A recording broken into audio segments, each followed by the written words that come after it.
to LOA Today. I'm Walt Thiessen. With me today are Louis D'Souza and Anne-Marie Young. This is your Daily Dose of Happy. We are so happy you decided to join us today. And it's great to have the crew back again after their respective holidays to various places around the EU. And I know that both of them had a great time because they're smiling big today. Not that Anne-Marie and Louie don't normally smile big, but they're smiling particularly big. That's because when you get away, you know, it's getting away. That's what you do it for, right? So did you have a good time, Anne-Marie? You look like you did. I did. I had a wonderful time. It's such a beautiful place. We went to Crete in Greece and it's stunning. And the people are just the most kindest, generous, couldn't do enough for you. So it's just made everything perfect. So yeah, we had a wonderful time. Thank you, Walt. That's fabulous. And Louis was away for a couple weeks. He was just telling us he was in Great Yarmouth. I mean, whoa, okay. Now that's some serious travel around the UK. How did you find it? I mean, did you enjoy yourselves? Well, it's an hour. It's an hour or two above London, so it's not far.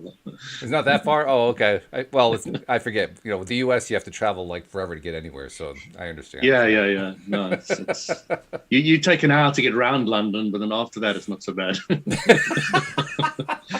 I always say it's easier to fly to New York than it is to go to North London from South London or South London to North London. Yeah, but it's great. There's this river Yar coming into the coast, and you know it's got this, it's a huge mouth, the Yar mouth, and you know we had seals on the beach. You know, over 150 of them were there, and you know Nice. it's really cool. It's very relaxing right on the beach holiday. Yeah. Beautiful thing. Beautiful. Yeah, both of you have like a glow about you. So yeah, I know you guys have been away. I'm a little jealous. You know, my chance comes up in another about 5-6 weeks, but nevertheless, I'm a little jealous. And I guess I'm also a little jealous of our guest. Well, go ahead, Anne-Marie. Sorry. I was just going to say, I think there's just something about being by the sea that just recharges you and Yeah, just makes your energy feel amazing. absolutely. Yeah. Well, that's why we go to the sea or places like that because it Yeah. does exactly that. Yeah. Now, I'm also a little bit jealous of our guest today. Her name is Joyfully Cricket, and she lives in relatively northern California, Sonoma Valley. People in the U.S. will recognize where that is. Wine country, as she pointed out.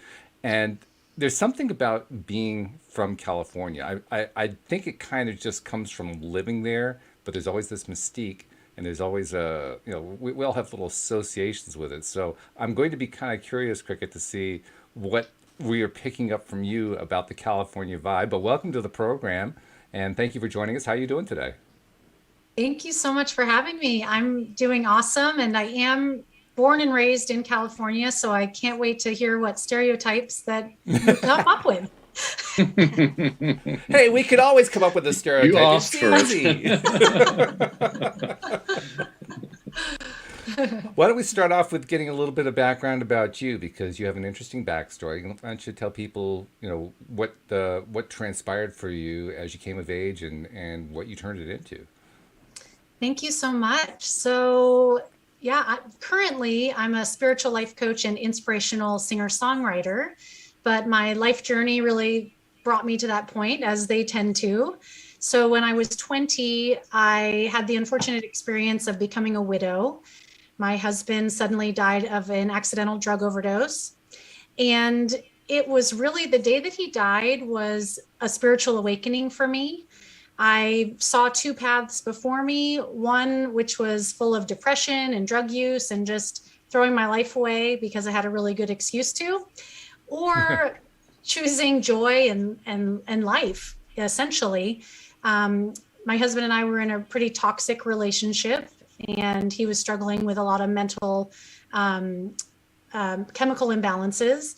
And the day that he died, I just decided I was tired of being sad. And although I was devastated by his passing, I really took it as an opportunity to choose joy.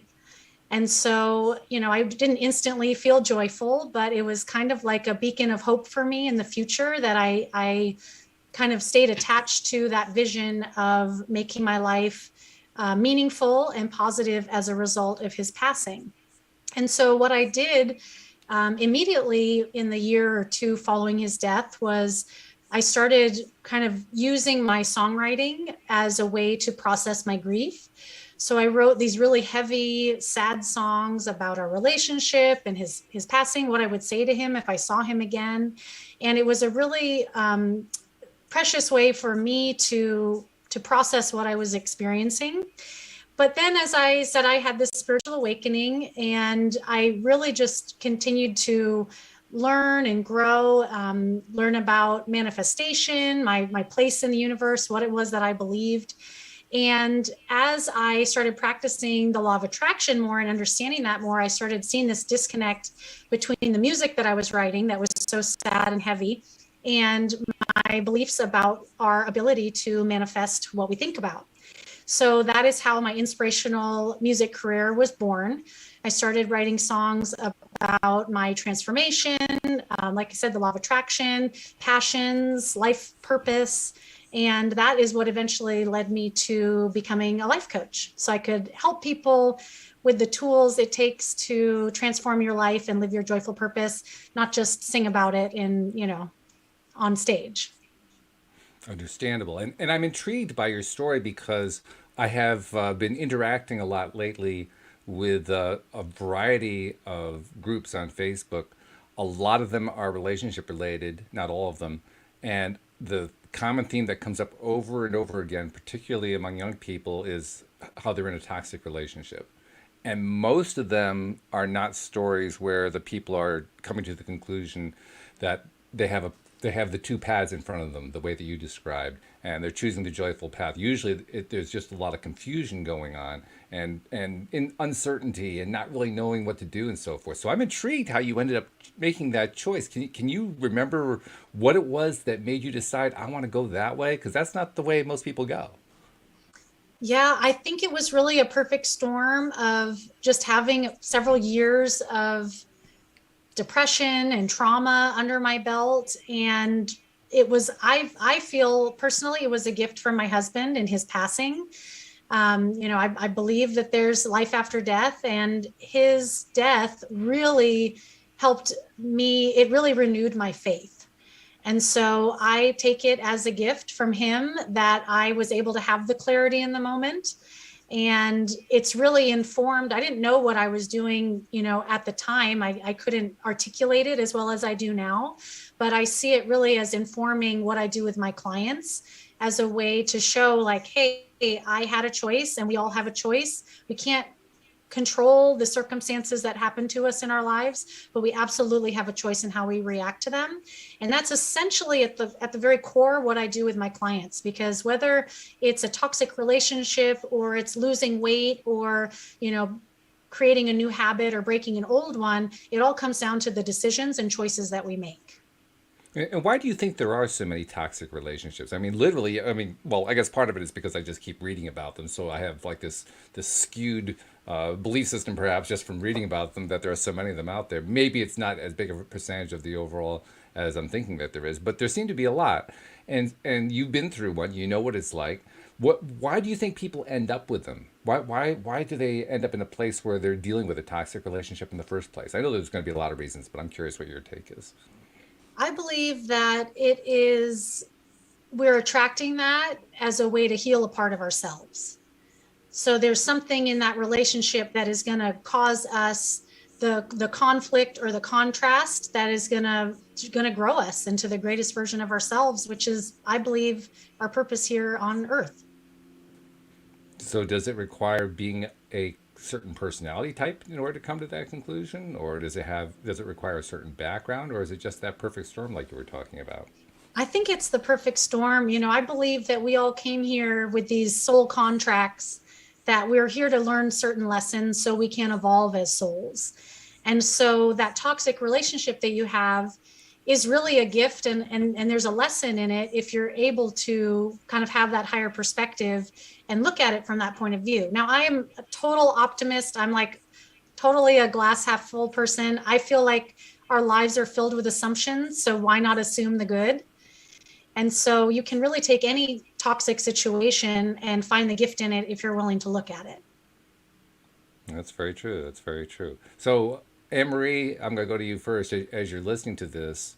Um, you're of a different generation from her. I'm kind of a different generation from you. So we got a bunch of different generations going on here, but I think we could all kind of recognize themes that go on. Yes. And when you hear like the word soul contract, because we've talked about that before, but when you hear Cricket talking about a soul contract, what does that bring to your mind? What do you think about?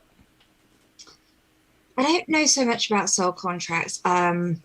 I do thoroughly believe that we come across people that we're supposed to come across. I know from my personal life, if I've had relationships and they've been deemed as toxic, I think toxic is a word that's battered around a lot more than when I was younger. I think there was as much similar relationships back then, but I think you kind of attract people and you do grow from these relationships. You do go through the heartbreak, you do go through the hurt, and you absolutely come out stronger. And I always came out, okay, well, I know what I don't want now, so I'll go looking for what I do want. So I've definitely grown, and I have nothing but gratitude for my heartbreaks, and because it's led me to a marriage of 24 years with my best friend. So I'm totally happy. But with soul contracts, I don't really know much about them, but I do with my children. I do believe that my children were meant to be my children. And then I also believe that the babies that I've lost, I was meant to lose. I was there for a reason, to whatever that contract may be. But I think there's many people for us. I don't believe there's just one soulmate. I think you can meet other people who you can grow with. I think there's many, but it's who you come across and who you attract and where you are in your vibration. So I'm intrigued to sort of hear more about the soul contracts. Yeah, I'm actually going to be curious to see what Louis has to say, because Louis, first of all, Cricket, Louis is like our Abraham Hicks expert. So if you want to know anything about the Abraham approach to this thing, ask Louis. But he also has very unique takes on this. So Louis, when you hear about soul contracts, what do you think about? First thing that came to mind was Carolyn Myss. She wrote a whole book on it.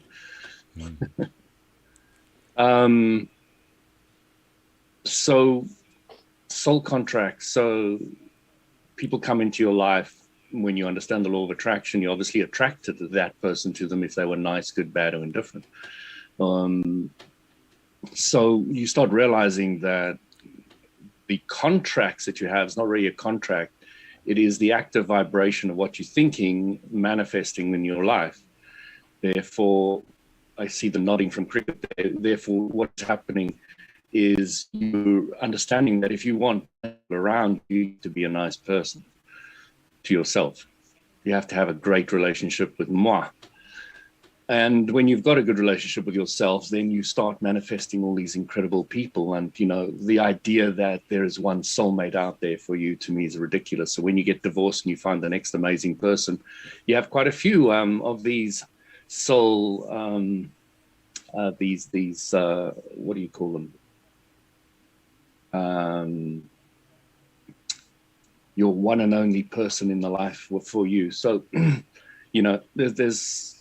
it's really an interesting idea that you have a soul contract, but the way I'm now looking at it is that you really have active vibrations and you're attracting them to you. And it's really very simple when you break it down to vibration. Yeah, I saw Cricket nodding too. What would you how would you respond to what Louis was talking about there? I just love all of that. I think that, it's an infinite universe with infinite possibilities. But I do love the idea that this is an earth school and that we are here to learn certain lessons. And that's kind of what we signed up for before coming here. So whether that was a lesson that I learned that I get to choose, whether that was something I learned from my first husband or something I would have learned from somewhere else, I believe it's all possible. And that, yes, like I was in a place as a teen that was really not very loving towards myself. And so I ended up attracting someone who didn't really respect me in the same ways that I didn't respect myself. So I completely agree. You're touching on a couple of my favorite themes, but one of my two favorite themes, which is the importance of self-esteem, self-love, self-confidence, however you want to label it. And I've come to believe very strongly, much more strongly than when I was younger, just how important that is. I actually believe that it drives how well we're able to buy into the idea that we control our own lives, that our choices, that our thoughts, that our beliefs actually empower us to control our own lives. And I honestly believe that the people who I don't want to sound judgmental here, but I need a way to describe what I'm talking about.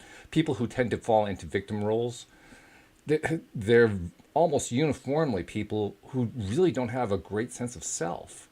So when I hear you say what you say, that's what I think of over and over again. People who just they could feel it's not like they don't love themselves. It's just they don't really give themselves enough credit. They don't really look out for their own interests very well. They're in various kinds of relationships, some of them toxic, some of them not so toxic, but in various relationships with others and with themselves that are just confused because they really don't have any clear sense of who they are and what they want and where they're going in life. So that's what I'm thinking about when I hear what you're saying there. I totally agree. That was victimhood was the term I was picturing as well. When you don't have a good self view of yourself, it's a lot easier to blame others and to act like you are at the mercy of others, when really we are in control the whole time.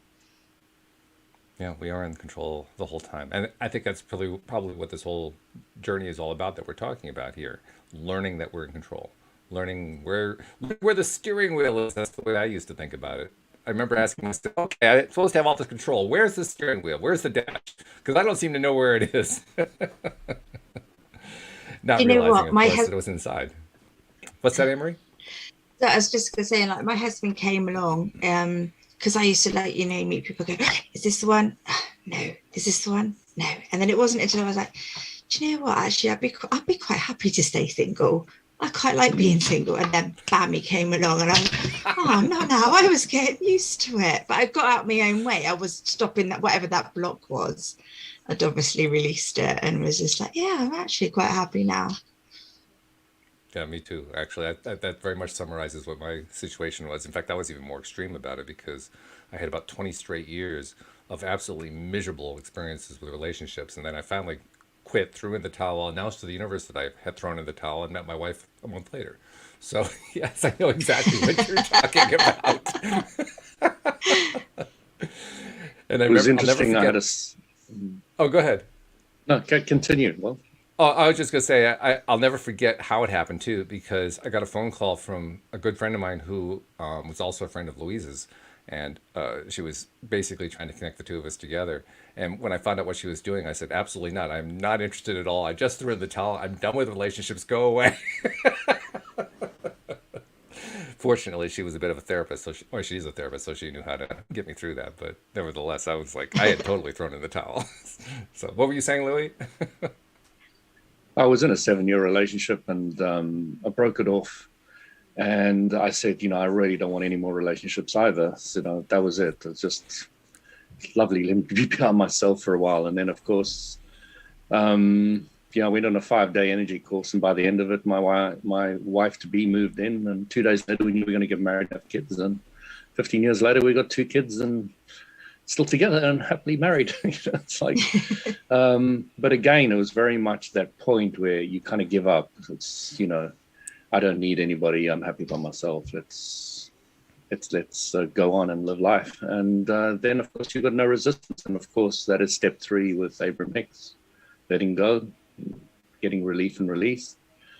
And then, when you're happy with yourself, you can draw somebody to you who's a match to where you are now, or that stage where that happens. Yeah.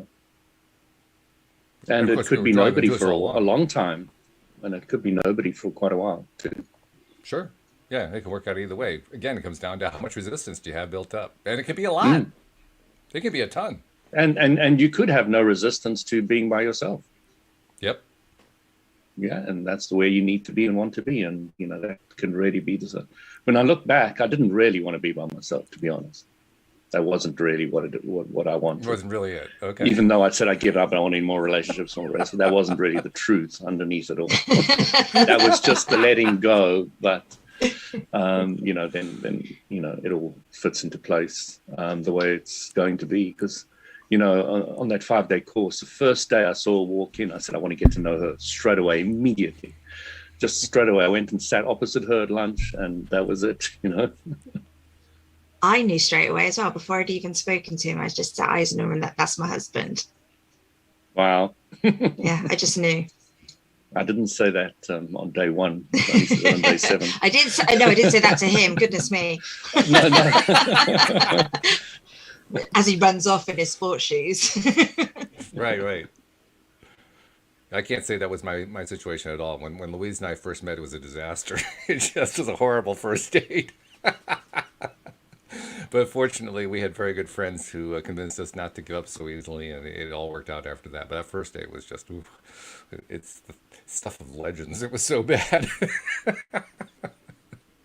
I think because we just it doesn't have to unfold perfectly to work out. No. I think we still. I think, speaking for myself, I think I still had some of that old toxic stuff I was still letting go of. I'd let go of most of it, enough to let her into my life, but I was still letting go of some of that stuff, and I think that's part. And I think she probably was too. We'd both done a lot of growing by that point, but even so, you know, it's not like it's instantaneous, right? I mean, you have to, when you're going through growth happens in stages. It doesn't happen quickly. You don't snap your fingers and say, okay, I'm grown. It doesn't quite work that way. Something that we're starting to do here more often on the show now, I started this about a little over a week ago, is going back to a pattern that we used to do a couple of years ago. We used to do what we called Q&A sessions, which were often tied in with actual emails sent in by listeners. But more often than not, it was, we would go onto Facebook or someplace like that and find somebody who had posted about something they were asking for help for, and then answer it as if they had asked us about it. Keeping their name out of it, of course, but it just gave us an interesting way to explore some of these issues. And as I look back on it, I realized some of our best conversations here on the program happened from doing those Q&A sessions. So I've been wanting to kind of rejuvenate them and bring them back. So I've been digging into, that's one of the reasons I mentioned before, I've been going out and looking at Facebook groups. Not necessarily law of attraction groups, just kind of various groups on a variety of different topics. And I've been kind of curating certain topics that I found along the way, and I thought I'd bring a few of them here onto the show and have all you guys take a swing at seeing what you would say if this person came to you. So let me go to the first one here. This is a relationship issue, and the person said, I need help. How do you remove any negative thoughts? I don't want to ruin the friendship I have with 2 important guy friends of mine. They are special to me. I haven't felt this way before. I feel like when they don't talk to me, they would be mad at me. But then one of them messaged me saying they were busy with their family, and I understand that, but I just don't know how to let go of someone having negative thoughts. I don't hold grudges or anything, but it's killing me inside. So a little bit vague. There's a few things that are probably being left out, but Cricket, I'm going to go to you first. Let's say you're talking with a new client and you get that as your first bit of input from them. How do you respond? Yes, so I love thought work and belief work. So the first thing I would do is ask exactly what the negative thoughts are. And we do a little bit of unpacking of the thoughts themselves. So it's important when you're trying to change something to not resist or push it away. So don't, if you have a negative thought, like say the thought is, my friends don't like me. I'm not sure if that was in a friendship context or a romantic context, but say it's, he doesn't like me. So really to unpack that, why do you believe that's true? Is it really true? Is it absolutely true? How would you feel if you didn't have that thought? And really I love the work of Byron Katie. So like doing those 4 questions on it and just unpacking it to see, really kind of examining it with a fine-tooth comb to see how true it really is. And then once you've kind of disarmed it a little bit by really getting curious about it, then you can start to ask, well, what might be more true? What could be the opposite of that could be even more true? And I would just get really curious and start questioning the thoughts is my short answer. Okay. Well, you can go longer if you want. I mean, short answer is great. If you want to go with a longer answer, you can do that too. We're free form here. Yeah. Well, I think that's essentially it. It's just, it's anything you want to change, you've got to look at, the negative first. And you know, for so many years studying the law of attraction, you know, I didn't want to focus on the negative. Didn't want to attract more of that. But in order for it to kind of dissolve and integrate into who you are, you have to look at it first. So it sounds like this person may be just trying to push away the negative. So I just invite them to look at it, get curious, see how true it might be and what might be more true. And then once you can discover what might be more true, then you can kind of train your brain to think those thoughts more intentionally. And eventually your brain will become more optimistic and not default to the negative or pessimistic. Okay, that's good. I like that. Marie, what's your take on this one? I like that, and my sort of go-to is not dissimilar. It's I go to my journal and I ask all those questions and I explore it. Okay, so why is this triggering me? What's going on? What's that related to? And then just investigate it in my head. And then I go to Guru Louie's advice about everything. Now, if somebody is upsetting me or triggering me, I instantly go, what do I appreciate about that person?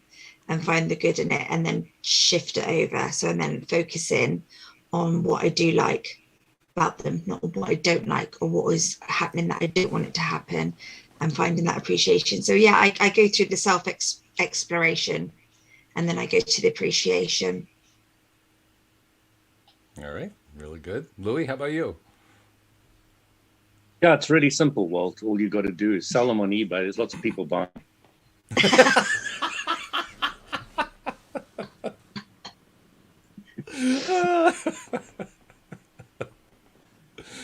I could always count on Louis. You know, the first thing I would have said to this person was, well, first of all, there's nothing that's negative and there's nothing that's positive. But why? What is the importance of negativity? What is the importance of negativity? Can we live a life without it? Can we?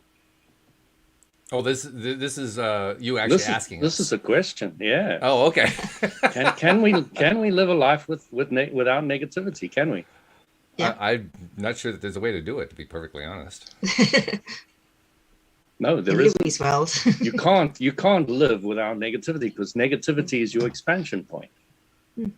It's incredibly important to understand the importance of negativity. It is there to help you expand. So replace the word negative with expansion point. Okay, when you know what you don't want, you have a better idea what you do want. And let's get that clarity, because if you're trying to fight against negativity, what is the universal law of attraction going to do? Bring you more of it. Absolutely.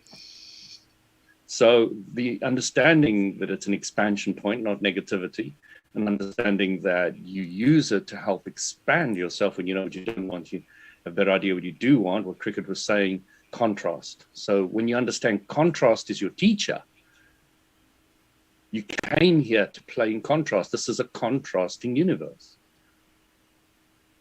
Contrast is your teacher. So when you know what you don't want, you have a better idea what you do want.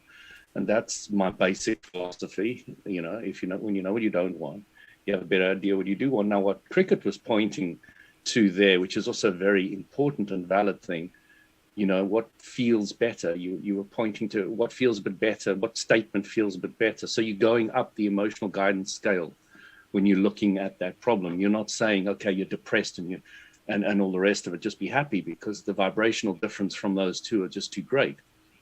So, you know, if you're depressed, go to revenge. If you're in revenge, go to rage. If you're in rage, go to frustration. If you're frustration, go to I don't care. If you don't care, then you go to hope and expectation, etc. You just start building yourself up the emotional guidance scale. Don't jump from one to the other. So understand where you are on that scale, which is also a very important way. But the most important thing is to understand that there is no such thing as negativity. They're expansion points, and they're incredibly important.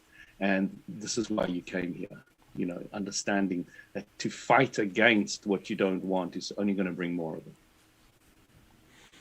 I love all these answers. They're excellent. And I mean, you basically all are kind of honing in on the same idea, that the negative or the thought that you don't like is leading you to the thought that you do like. One of the reasons I brought this question in for the group to discuss is that, well, first of all, this is one of the more clear expositions of the issue. The person who wrote this particular post had enough clarity in her mind, I guess, to really understand that she needed to do something else, but she wasn't quite sure what. The thing that I'm noticing a lot over and over again is there are people who will write these posts on relationship issues or career issues or health issues or whatever, and they're long, long, long, long posts, and here's all the things that have been going on and all the little details, and all the details, well, a lot of the time they don't even tell you what it is that they're thinking or feeling about the details. But on those situations, in those situations where they do tell you, it's uniformly, this is what I don't like, and I don't like this, and I don't like that, and I don't like this, and I don't like that. There's a long list of things that they don't like. And at the end of every one of them, I always post the same thing. What do you want instead? Because they seem lost on that one. And in fact, there have been times now I've been getting responses back where you can tell from the response that the thought of what do you want instead wasn't even part of the conversation. So I'm kind of curious to ask you guys about, from your experience, why do you think people are having so much trouble, even considering the idea of what they want instead? I don't know. I haven't met them.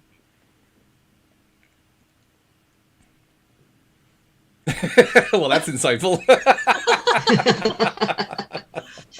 What I'm saying is I haven't bumped into a lot of those kind of people, if at all, very rarely. It's not part of my reality, but I understand that, if you remember a Facebook or any of the social media, you might have come across quite a bit of it, but I just don't bump into many of them.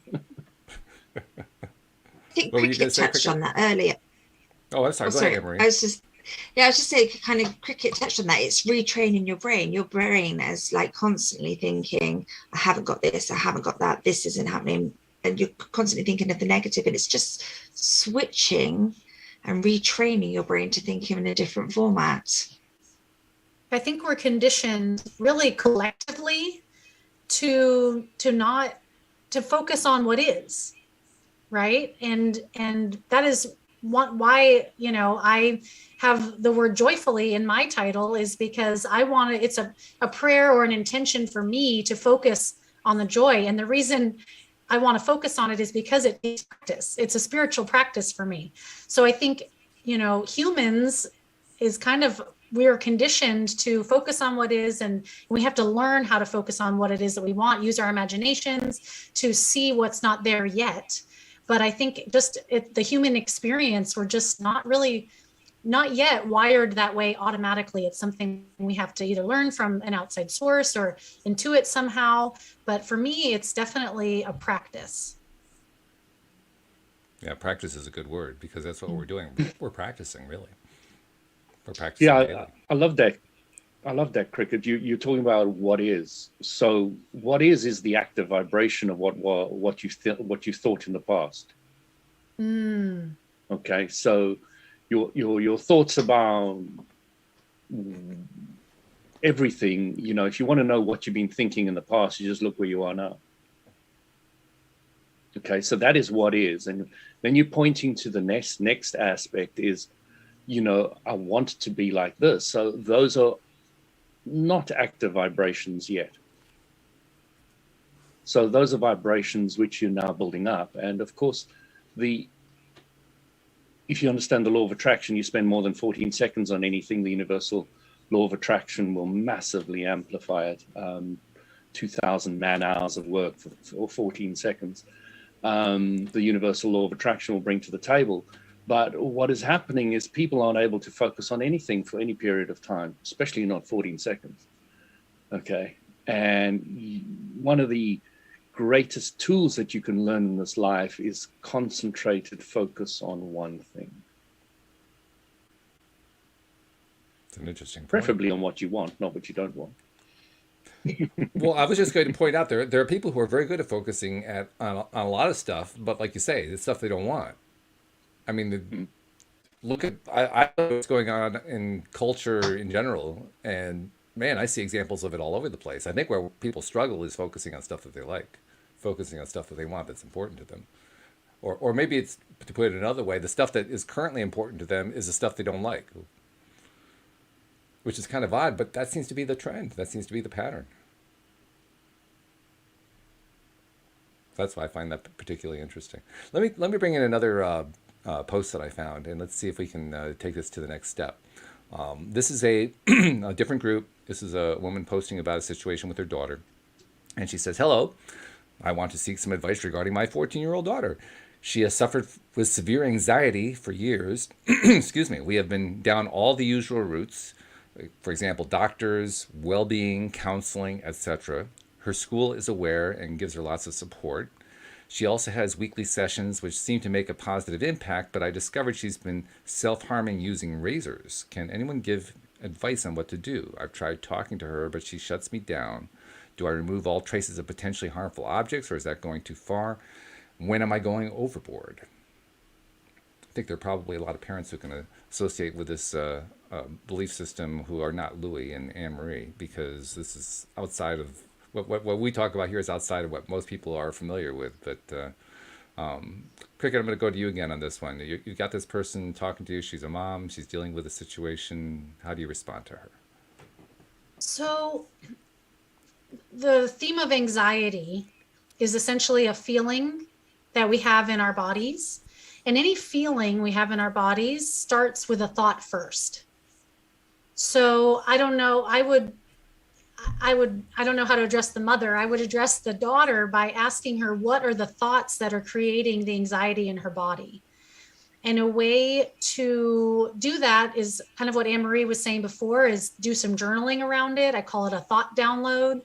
So, you know, if she's maybe feeling anxious in a certain situation, say it's a social situation, she can take that circumstance and journal all her thoughts around it. And then she can really identify what is the thought, or pinpoint the thought or thoughts that are creating the anxiety in her body, and then do some more investigative work, like I was talking about before, to really see, are those thoughts that she's believing that are causing her the feeling of anxiety, are they actually true? Or are they something that she's just created a habit of believing? And give her the tools to start to investigate her own thinking that will help alleviate some of the anxiety she's feeling. Okay. Louie or Anne-Marie, do you have any extra thoughts on this one besides what Cricket said, or maybe piling onto what she said? No, Yeah, I mean, it's... What? You go, Louis. I should have asked one of you. That's my fault. I'm sorry. Let's go to Louis first. You're fired, Walt. But I wanted this job. So I would simply say to the mom, give me your daughter. She must come stay with us for a while. I love that. That's so what funny. would that be doing if the child did do that? They would be getting out of an active vibration, and they'd be going into a very new active vibration. So you're taking them out of one set of thought processes and putting them into a very different one. And then, of course, I'll be hammering on about my stuff in a subtle way in the background. But, you know, the important thing is, which Cricket pointed out to, you know, Abram, you'd go and sit in front of Abram and you'd say, oh, my child's got this. And they say, well, bring your child up and we'll chat to them. We don't, you only address the person you're talking to. You don't address somebody who's talking about somebody else. You just don't do that, you know, because you can address the mother's concern about trying to deal with the situation, but not the child. Okay. So, you know, I'd really say something like, you know, I will address you as a mom of what you can do in the situation, because an apple doesn't fall far from the tree. So in other words, the active vibration in the house is what is going to control the whole environment. And if you're at peace and at harmony with yourself, it's going to radiate through the house. If you like it or not, if you want it or not, if you don't want it or not, who you are is going to actively vibrate around you. So, you know, if you can get that mom into a happier, simpler, more balanced state of mind, and seeing that everybody has their own choices, and you know, people need to be allowed to express them in the way that they need to, and that's a harsh one. you know, and, you know, then what can you do for yourself? How can you get into a happier place? You know, what's the greatest gift you can give anybody? Is your own happiness. Are you happy? Are you sharing your happiness? Or are you just worried about what your daughter's doing to herself all the time? You know, where are you at? So, you know, just be clear about all that. And, you know, as I say, the biggest solution I would say is try and get the daughter out of the active vibration she's in into a slightly different one. You know, they go to counseling, but in the counseling, the counselor's got an active vibration, which is different, which helps for a while, but then they go back into the active vibration of the house. So, and then you've got to teach them that they can have an active vibration that's outside their parents and their families. They can have the strength to do that. So it's a whole process of getting people to understand what they're activating in their lives. Because harming yourself, we all do it. Any negative thought you've ever thought, you're harming yourself, aren't you? That's a good point. So, you know, everybody's harming themselves. They're just making it a little more visible. And if, of course, you're making it visible, they're shouting for help. That's what they're doing. They're saying, help me. Look, here's another cut. Look, help me. You know, yeah. I want help. And so, you know, getting them to understand that that's actually what they're doing.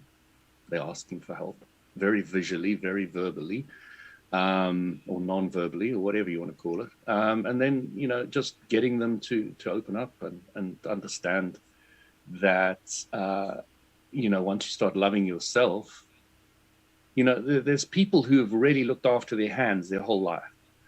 They've cleaned them, they've washed them, they've put on cream, they've looked after them, and their hands look beautiful. I don't know if you've met, you've got people who do it in their faces as well, and all the rest of it.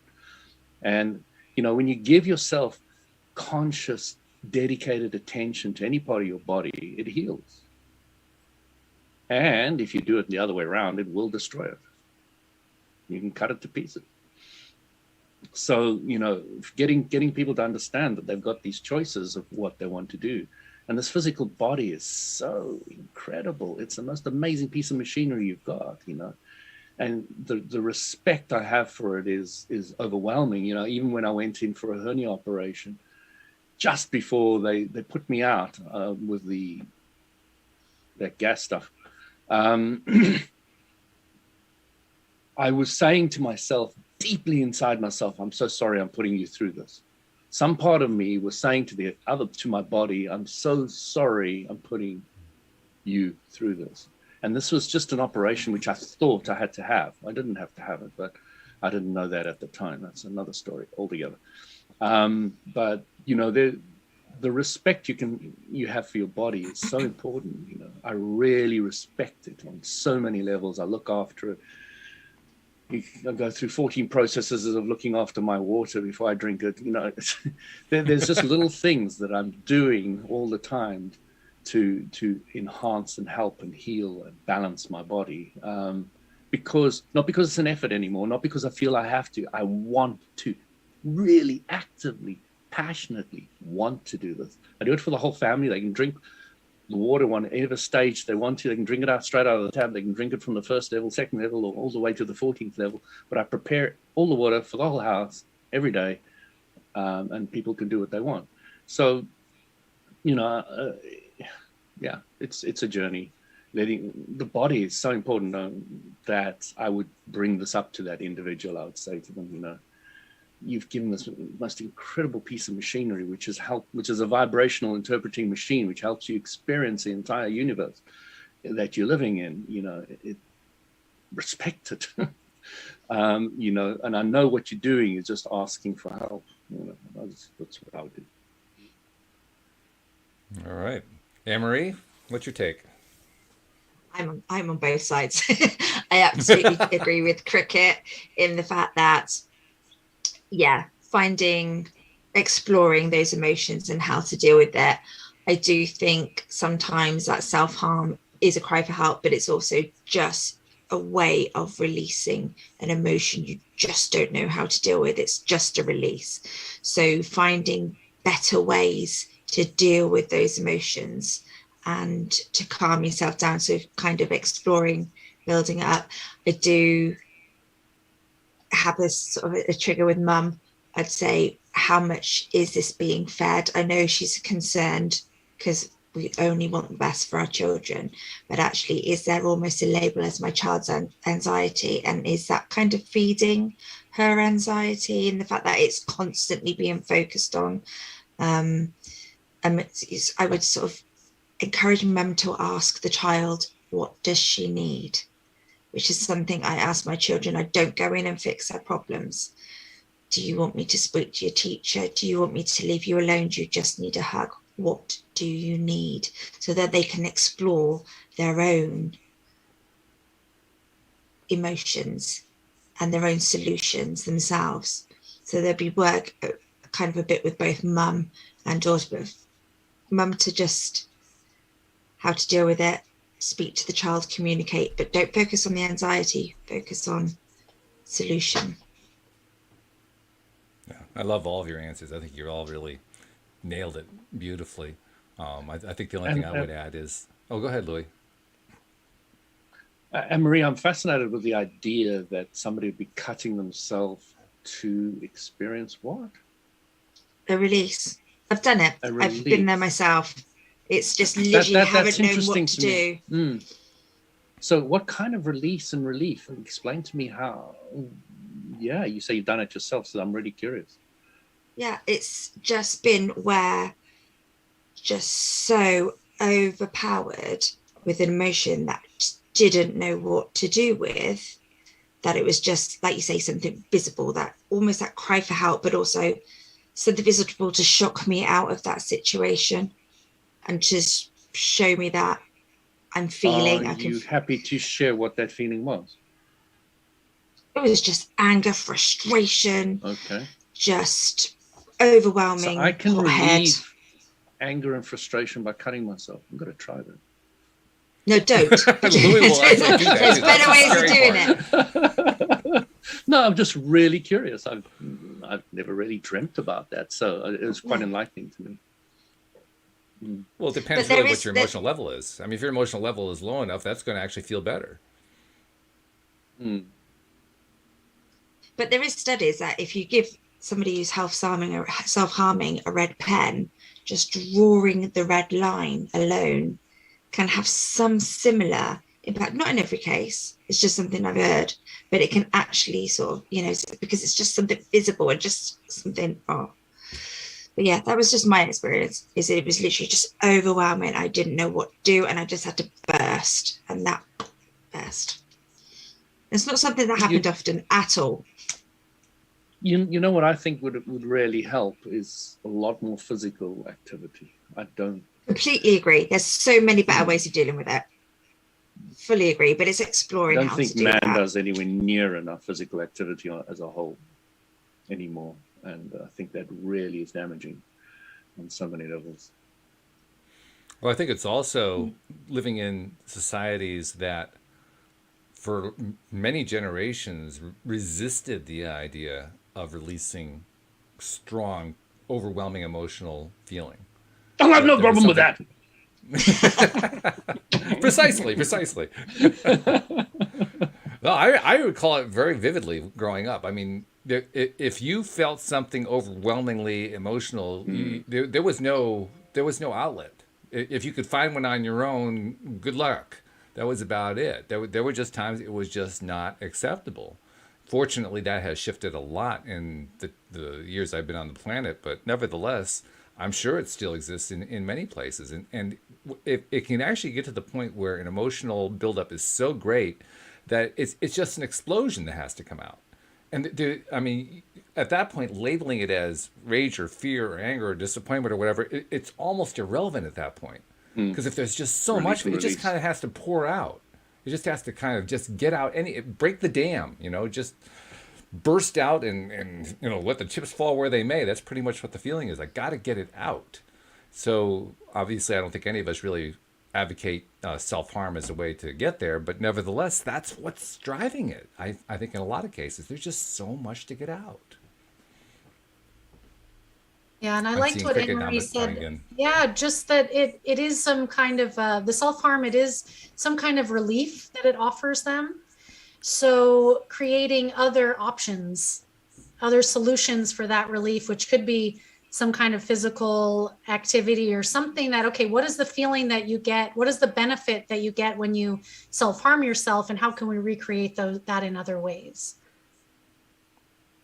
So looking for alternative Absolutely. ways to express without actually doing the great harm to yourself. Exactly. That's why I think emotional intelligence is so important in early school years, so that we can navigate people through these emotions. Like my 6-year-old today picked her up from school and she was like, "Mummy, I'm really tired and I lost my temper today and I really shouted at my friends." And I'm like, "Okay, well, there's nothing wrong with being angry. How did it go? And what did you do?" And she was like, "Well, I said sorry." I'm like, "Well, do you feel that was the right thing to do?" She goes, "Yes, but I was really angry." I'm like, "Well, it's okay to be angry. It's an emotion, but you did it, and then you did what you thought was right, and you said sorry." So just like teaching them how whatever it is it go for a walk? Is it, yeah, if you're going to eat bad foods, if you're going to eat lots of sugar and lots of chemicals, your body's going to react to that. And just teaching them how to navigate, and that it's not a bad thing if you lose your temper. It's not a good thing always is, but it's how you deal with it, and you can always come out of it. And Marie, I'd say to her, I completely agree with you. I'd be angry as well if I had to go to school after a holiday.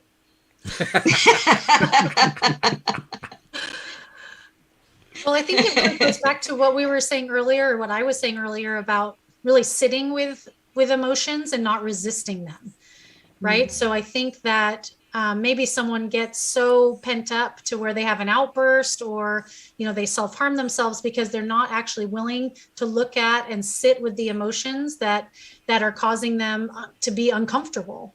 And I think the more that we as a society really create space for people to look at emotions not as negative, but have a different perspective of them as something that we can use as a tool, an expansion point. I love that.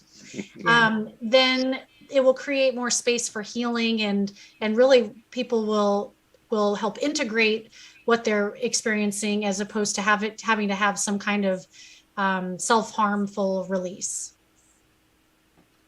Cricket, one thing I found really has helped me a lot is to understand that what you think affects how you feel, and how you feel affects how you think, and they're not separate. Absolutely. It's true. We often in our society, and I think in the psychological circles, or almost anybody I speak to, seems to want to say, "Oh, you're an emotional person, or you're a thought person, a mind person." And you're not. What you think affects how you feel, and how you feel affects how you think. It's a cyclic thing, and trying to separate them, I don't think is of particular value. Change your feeling is not as easy as to change your thoughts. I think it's easier to change your thoughts than it is to change your feelings. And when you change your thoughts, your feelings will change. Sure. So the control aspect comes in the mind, not in trying to control your emotions.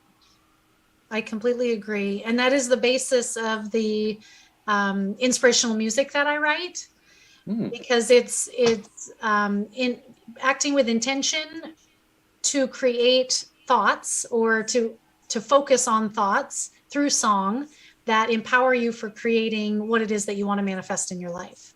I spent many years writing sad love songs, and I came to a point where I realized, wait a second, if I get what I think about, why am I singing about that failed relationship, for years and years? I want to create music that, I spend so much time with my songs.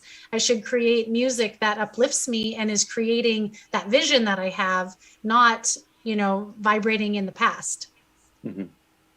I mean, Cricket, when I look at you, I see a very, very clean, strong energy. And I don't say this to many people, as you guys know. So you've obviously done the work. You are living the talk. You're walking the talk, and I love that about you. I saw on Instagram that you play a guitar on stage. Yeah, and you really look great in all of them, and it's really good to see that clarity of the energy. And well done. Kudos to you. Thank you. I take that as quite a compliment. Thank you very much. You're welcome. I wanted to throw one more piece of thought out there, which is, Louis made reference to how it can be really difficult to shift how we feel about something. And I think that's true. I think it's probably one of the most challenging skills to learn. But I also want to point out we can learn it. I mean, no matter what the situation is, we do have the option of deciding how are we going to respond to it emotionally. It's not like a situation X always has to produce emotion Y. You can talk to 5 different people and get 5 different emotional responses out of them just simply because of where their perspective is. So I agree that it's a real challenge to do, but I think it's actually one of the smartest things we can learn to do, and that is to learn to select what response do we want to have, emotionally speaking. How do we want to feel about that situation, especially if it's a situation that has recurred over and over again, and we've constantly had responses to it that we didn't like. To me, that's like the best time. That's the best situation in which to learn, here's how I'm going to respond differently. Here's how I'm going to feel differently about it this next time around. And yeah, it does require thought. You have to think about it differently. But I think it's also something we can actually learn to do as we're experiencing it. And the more that we learn to do it, I think the more powerful we are as human beings. So just wanted to throw that out there. But this has been great, Cricket. We really enjoyed having you as part of the show. Now, you have a coaching program that you do. Why don't you give people a little bit of background about that? Absolutely. So as I mentioned before, I'm a spiritual life coach. So I use spiritual coaching processes, creative exercises, mindset tools, as well as custom musical mantras with my clients to help them identify what they don't want, what they do want, what's in the way. And with the musical mantras, I take exactly what it is my clients are wanting to manifest in their life, identify the thinking that they have that is getting them the results that they currently have, and then identifying intentional thoughts that will create the results that they're actually wanting. And then I create custom songs for them that they can use in their daily practice to help anchor new belief systems to help them get everything they've ever wanted. And how can they find you? Because this sounds pretty cool. I mean, I can imagine people saying, yeah, I want that. How do I get that? Yeah, so everything's on my website, joyfulpurposecoaching.com. And you can book a free clarity call with me there, and we can identify what it is that you really want and what's holding you back, and if it makes sense to work together one-on-one. All right, very good. Well, this has been great. Thank you very much for your contributions to our little Q&A session here. I think it's pretty clear to all of us you're right on the same wavelength as we all are when it comes to how you can take control of your own life. So thank you for what you do, and thank you for continuing to do what you do, because you're playing a very important role in our global society. Thank you so much. I really enjoyed chatting with you all. This was great. And Louie and Anne-Marie, it's great to have you back, all sunned and tanned and feeling good, and back in the swing of things again. So yeah, and fun. Smiling faces. Yeah, it's been wonderful to have you guys back. Looking forward to doing it again next week like we normally do. There was something I was supposed to mention. What was my... Well, there goes the promo. Went right out of my head. There was a promo. There actually is a promo that I was supposed to do, and I have no idea what it was. I should have written it down. But, The app is back? The app is almost back, actually. I thought I had it. Cool. I was working out over the weekend. I thought I had it. And then, you know how an app has the little icon that you click on your phone? The icon wasn't showing up right. And for the life of me, I can't figure out why. So I've been reaching out to help circles to try to figure that one out. But yeah, we're really close to getting the app fixed after saying that for months. Yeah, the app is actually going to be fixed pretty soon. So thank you to those of you who have been very, very patient throughout this time period. A lot more patient than I have. I can tell you that. I've been very impatient with it. But that's okay. So anyway, thank you very much to all of you. Thank you to our podcast listeners everywhere. And we will see you all next time here on LOA Today. Goodbye, everybody.